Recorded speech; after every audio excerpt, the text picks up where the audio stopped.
Good evening student.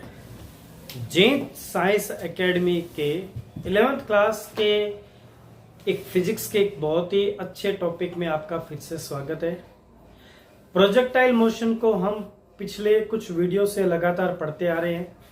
आज projectile motion का last video हमारे पास में है, हॉरिजॉन्टल रेंज ऑफ प्रोजेक्टाइल, प्रक्षेप्य की क्षैतिज परास। ठीक है, उम्मीद है आपने पिछले वीडियो अच्छे तरीके से देख लिए होंगे। आज हम नेक्स्ट वीडियो को भी उसी अच्छे तरीके से ही काम करेंगे, एकदम स्लो काम करेंगे, आराम से काम करेंगे। वीडियो हमारा ज़्यादा लंबा नहीं होगा, मुश्किल से 5 या 10 मिनट का होगा। आराम से अच्छे तरीके से देखिए ध्यान से कि ये जो वीडियो आपके लिए बनाए जा रहे हैं, ये काफ़ी क्रूशियल टाइम चल रहा है, बिल्कुल भी समय नहीं है, रीट का पेपर सर पे है, लेकिन फिर भी आपके लिए वीडियो बनाए जा रहे हैं। उसका सबसे बड़ा ये कारण है कि कुछ ये जो टॉपिक है, अगर एग्ज़ाम के हिसाब से देखा जाए तो काफ़ी ज़्यादा इम्पोर्टेंट है, और पढ़ने के हिसाब से देखा जाए तो थोड़े से हार्ड भी है। इसीलिए ये वीडियो इसलिए बनाए जा रहे हैं ताकि जब भी आपको क्लास में करवाया जाए और आप क्लास वाला वर्क देखकर वीडियो का काम करो या वीडियो को देखकर क्लास का वर्क करो, आपको अच्छे तरीके से समझ में आ जाए।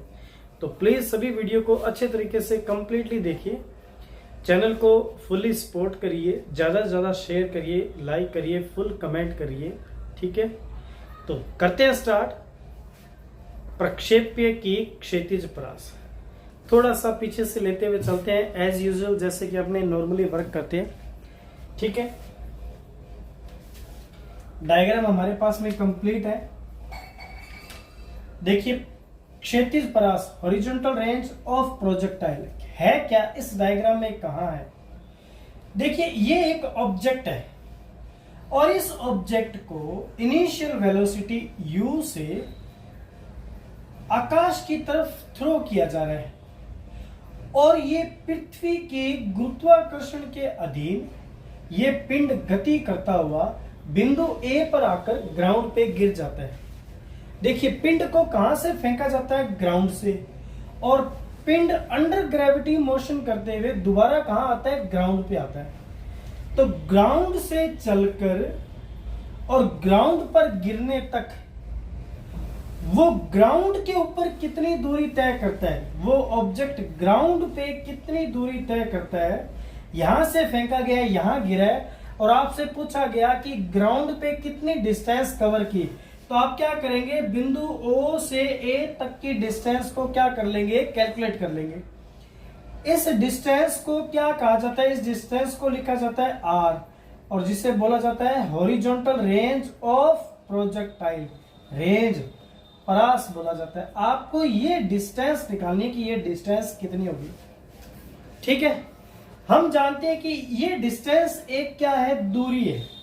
ये क्या? एक दूरी, और दूरी का इक्वेशन हम जानते हैं कि S इज इक्वल टू क्या होता है? ut plus 1/2 AT square.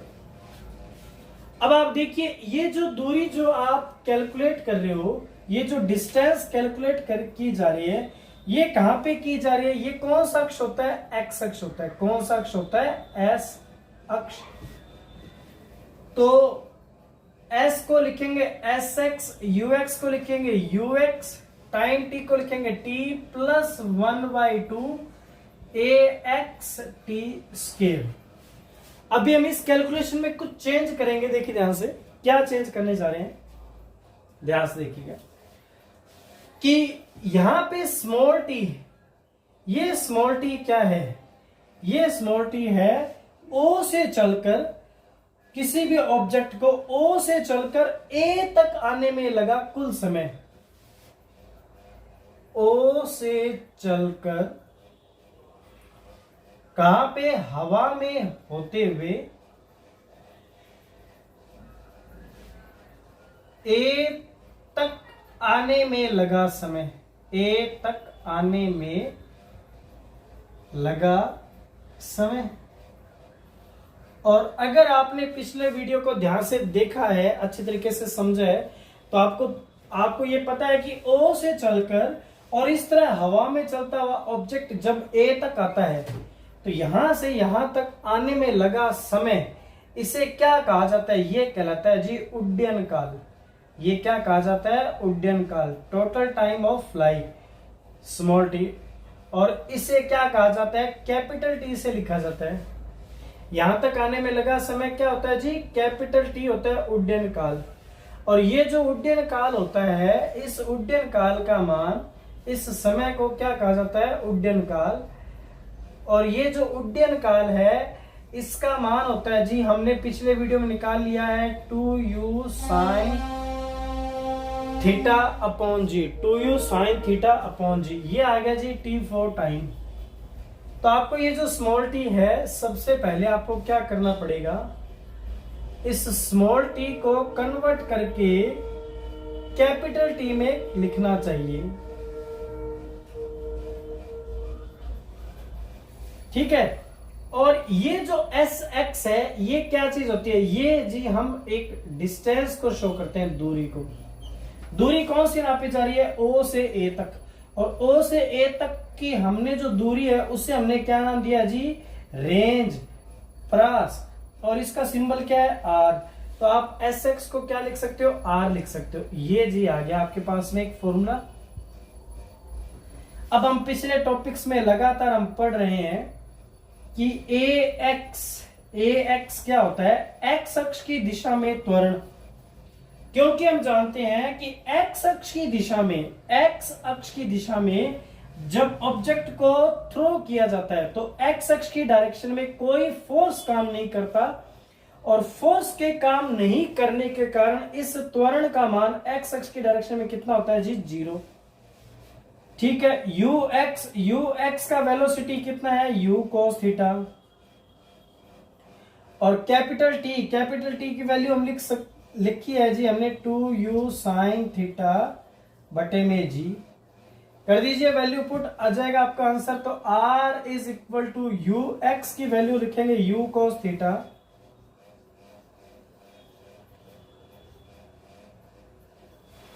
t का मान रखेंगे 2u sin थीटा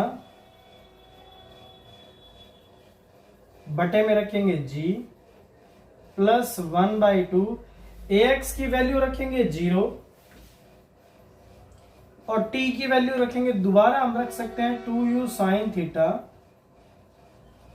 बटे में g का होल स्क्वायर। तो r इज इक्वल टू, देखिए u का u में मल्टीप्लाई करेंगे तो ये हो जाएगा u स्क्वायर, u का u में मल्टीप्लाई करेंगे u स्क्वायर, और अंदर आप लिखोगे 2 sin theta cos theta upon में लिखोगे g और प्लस में लिखेंगे 0, बिकॉज 0 का मल्टीप्लाई करेंगे सारा आंसर कितना हो जाएगा? 0। Then r is equal to range कितनी हो जाएगी? r is equal to u square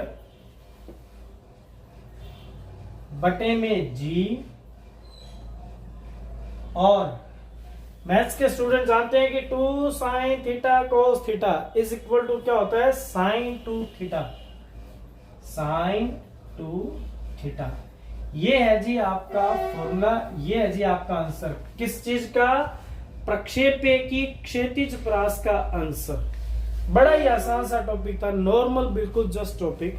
ठीक है जी, अच्छे तरीके से आराम से इसको समझ के, वीडियो को पॉज करके दोबारा रिवाइंड करके अच्छे तरीके से नोट करिए, आपको बिल्कुल क्लियरली समझ में आ जाएगा।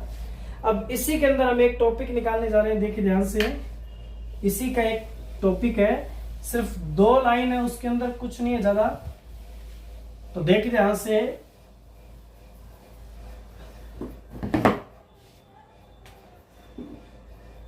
नेक्स्ट टॉपिक है मैक्सिमम हॉरिजॉन्टल रेंज, महत्तम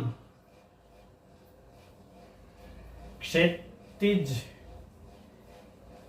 परास, महत्तम क्षैतिज परास। अब देखिए ध्यान से, ये मैक्सिमम का मीन्स क्या हुआ? देखिएगा ध्यान से, ठीक है।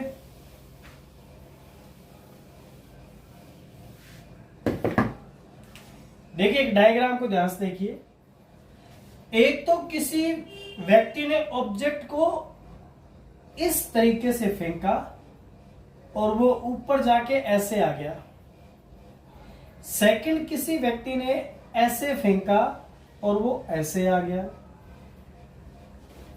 थर्ड, मान लीजिए किसी ने इस टाइप से फेंका, वो इस तरह से गिर गया। तो आपने देखा ये है फर्स्ट, ये सेकंड, ये थर्ड। तो आपने देखा ये है जी फर्स्ट की रेंज, ये है सेकंड की रेंज और ये है थर्ड की रेंज। तो आपने देखा ये डिस्टेंस क्या आ रही है, अलग अलग आ रही है। तो ये डिस्टेंस किस चीज पे डिपेंड करती है? अगर मान लीजिए एक ही व्यक्ति एक सेम वेलोसिटी से फेंक रहा है, बट कई बार उसकी बॉल काफी दूर आ जाती है, काफी दूरी अधिक आती है, कई बार उसकी बॉल नजदीक गिर जाती है। ये किस चीज पे डिपेंड करता है? देखिए ध्यान से, अगर आप वीडियो में समझ सके तो आप पॉसिबल, देखिए ध्यान से। ये होता है हम जिस प्रकार से हाथों से बॉल फेंकते हैं, तो हमारे इस शोल्डर का जो एंगल होता है, मान लीजिए आपका शोल्डर हाथ ऊपर की तरफ चला गया, डायरेक्ट स्ट्रेट ऊपर की तरफ, तो बॉल बिल्कुल स्ट्रेट ऊपर की हो जाएगी और वहीं पे नजदीक में गिर जाएगी, रेंज बहुत ही कम आएगी। तो ये सारी किस चीज पे डिपेंड करती है? आपके शोल्डर के एंगल पे, कि आपका शोल्डर का एंगल कैसा है, तो वो एंगल कितना होना चाहिए। तो देखिए ध्यान से, बिकॉज रेंज का फॉर्मूला कितना है, R is equal to u square upon g sine 2 theta. अब इसके अंदर देखिए ध्यान से, इस फॉर्मूले में ये आपके पास में आ गया जी साइन 2 थीटा। और बिकॉज वी नो दैट, क्योंकि हम जानते हैं कि जो साइन थीटा होता है या साइन 2 थीटा होता है, इसका मैक्सिमम मान 1 होता है। 10th क्लास की हमारी ट्रिग्नोमेट्रिक टेबल में आप जानते हो कि साइन का जो मैक्सिमम वैल्यू होता है वो कितना होता है, 1 होता है। ठीक है, तो साइन 2 थीटा और साइन का जो वैल्यू 1 होता है वो कितने डिग्री एंगल पर होता है? ये होता है जी साइन 90 डिग्री पर एंगल होता है। तो दोनों तरफ साइन से साइन आप क्या करोगे, इसे आप छोड़ देंगे, स्किप कर देंगे। तो लेफ्ट साइड में वैल्यू आएगी 2 थीटा, राइट साइड में आएगा 90। तो थीटा इज इक्वल टू आएगा 90/2, तो थीटा इज इक्वल टू आएगा 45 डिग्री। इसे हम theta is equal to π/4 degree भी कहते हैं। ये हम मैथ में ट्रिग्नोमेट्री में पढ़ चुके हैं। थीटा इज इक्वल टू कितना कहते हैं, π/4 डिग्री। इट मीन्स क्या हुआ कि if theta is equal to क्या हो, π/4 और 45 डिग्री, मतलब कि किसी भी ऑब्जेक्ट को 45 डिग्री पर थ्रो किया जाए। कितने डिग्री पर थ्रो किया जाए? 45 पर। ठीक है, देन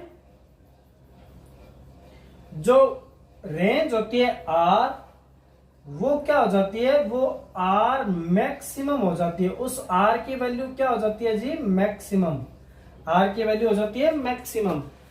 और मैक्सिमम होने पर क्या होता है फॉर्मूला, U स्क्वायर अपॉन जी।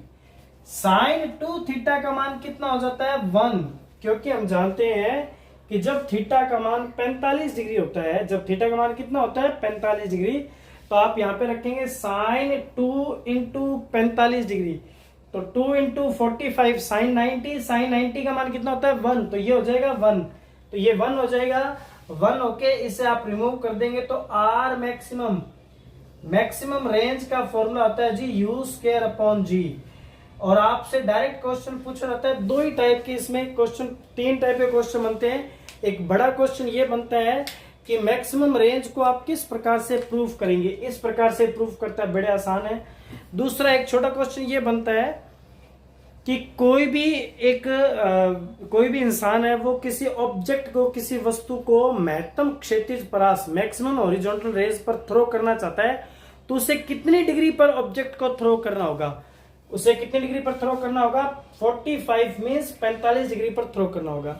सेकंड पॉइंट, उसका जब महत्तम क्षैतिज परास का फॉर्मूला कैसे निकालते हैं, तो फॉर्मूला क्या होता है, सॉरी, तो direct formula R maximum is equal to होता है यू स्क्वायर अपॉन जी। अगर केवल क्षैतिज परास का पूछा जाए तो आर इज इक्वल टू होता है u square upon g sine 2 theta. और केवल और सिर्फ महत्तम क्षैतिज परास का पूछा जाए तो वो होता है R maximum is equal to होता है यू स्क्वायर अपॉन जी। ठीक है जी, थैंक यू। प्रोजेक्टाइल मोशन के सभी वीडियो हो गए हैं सक्सेसफुली कंप्लीट। अच्छे तरीके से कंप्लीट करिएगा, तैयार करिएगा। बेस्ट ऑफ लक, मिलते हैं नेक्स्ट वीडियो में। Thank you.